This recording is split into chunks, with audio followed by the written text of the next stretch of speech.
रूस द्वारा लगातार यूक्रेन पर हमला किया जा रहा है और दोनों देशों के बीच बढ़ते तनाव को लेकर यूक्रेन में रह रहे भारतीय नागरिकों और छात्रों में स्वदेश लौटने की होड़ लगी हुई है, क्योंकि यूक्रेन में रूस की सेना घुस चुकी है और लगातार यूक्रेन पर हवाई हमले हो रहे हैं, जिसके बाद यूक्रेन में पढ़ाई करने गए या काम करने गए भारतीय नागरिकों के परिजनों को उनकी चिंता सता रही है और उनको इंडिया वापस बुलाना चाहते हैं, क्योंकि वहाँ पर हालात बहुत ज्यादा खराब हो चुके हैं और वहाँ पर इंडियन छात्रों में भय का माहौल बना हुआ है। हाल ही में यूक्रेन से इंडिया लौटी MBBS की छात्रा ट्विंकल ने बताया कि यूक्रेन में माहौल बहुत ज्यादा खराब हो चुका है और लगातार वहां पर हवाई हमले हो रहे हैं। शहरों में मॉल, मार्केट सब कुछ बंद कर दिया गया है, जिसके चलते वहां पर रह रहे लोगों व इंडियन छात्रों को काफी परेशानियों का सामना करना पड़ रहा है और वहां पर रह रहे इंडियन छात्र डरे हुए हैं, क्योंकि स्कूल कॉलेज बंद है और इंडियन एम्बेसी की ओर से छात्रों को सूचना दी गई है कि वे अपने घर में रहें और बाहर ना निकलें, अपना खाने पीने का सामान जमा कर लें। ट्विंकल ने बताया कि जब वह इंडिया वापस आने के लिए एयरपोर्ट पर पहुंची तो वहां हजारों की संख्या में इंडियन स्टूडेंट्स अपनी फ्लाइट्स का इंतजार कर रहे थे। उन्होंने बताया कि अभी भी यूक्रेन में हजारों इंडियन स्टूडेंट फंसे हुए हैं और परेशानियों का सामना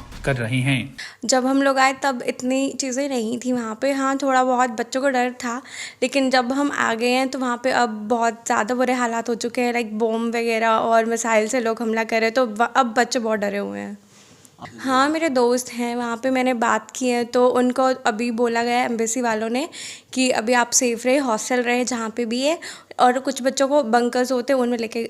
गए हुए हैं उनको। अब ये चीज़ें चल रही थी, फरवरी में ही शुरू हो गई थी, लेकिन तब इतना कुछ था नहीं, नॉर्मल चल रहा था कि हाँ डेट्स आ रही थी उस टाइम 16 को अटैक करेगा या फिर 20 को, बट उस टाइम ऐसा कोई हालात थे ही नहीं। लेकिन 20 तारीख को एम्बेसी ने एक एडवाइजरी जारी की थी कि हाँ सबको जितना जल्दी हो सके बच्चे निकल जाए, तो हम लोगों ने 20 को ही फिर अपना टिकट वगैरह ढूंढना शुरू कर दिया था। हाँ, इंडियन गवर्नमेंट ने प्लेन्स भी भिजवाए हैं, 3-4 प्लेन्स एयर इंडिया के, वो भी गए हैं और आगे भी कह रहे हैं कि हाँ जो बच्चे हैं उनको एयरलिफ्ट कराया जाएगा या पोलैंड की तरफ से निकाले जाएंगे। उनको आसपास के बंकर्स वगैरह उनमें लेके गया है। कुछ बच्चे, मेरी बात भी हुई है तो वो कह रहे हैं कि हाँ अब हम थोड़ा सेफ फील कर रहे हैं, लाइक गवर्नमेंट सपोर्ट कर रही है। इंडिया वापस आने के बाद जब आज सुबह ट्विंकल ने वहां रह रहे अपने ही गांव के पड़ोसी जतिन, जो कि यूक्रेन में मेडिकल की पढ़ाई कर रहा है, उसे वीडियो कॉल पर बात की तो उन्होंने बताया कि इंडियन छात्रों को कल से बंकरों में रात गुजारनी पड़ी है और फिलहाल उन्हें किसी प्रकार की कोई सुविधा नहीं मिल रही है। बंकरों में उन्हें पूरी रात जागना पड़ा, क्योंकि वहाँ न तो सफाई थी और न ही खाने पीने की कोई व्यवस्था। साथ ही उन्होंने इंडिया सरकार से गुहार लगाई है कि यूक्रेन में फंसे सभी भारतीय नागरिकों को जल्द से जल्द सुविधा मुहैया करवाकर इंडिया बुला लेना चाहिए। वहीं ट्विंकल के पिता देवेंद्र ने बताया कि जब उन्होंने मीडिया में यूक्रेन की खबरें देखी तो उनके पैरों तले जमीन खिसक गई और जब तक उनकी बेटी वापस सकुशल इंडिया नहीं लौटी तो उन्हें भी नींद नहीं आई। देवेंद्र ने बताया कि उनके गांव और पड़ोस के कई युवक भी यूक्रेन पढ़ने गए हुए हैं और जब सुबह उन्हें छात्रों से बात की तो वे काफी डरे हुए थे। उन्होंने बताया कि वे काफी परेशानियों का सामना कर रहे हैं और लगातार उन्हें बमबारी की आवाजें सुनाई दे रही हैं।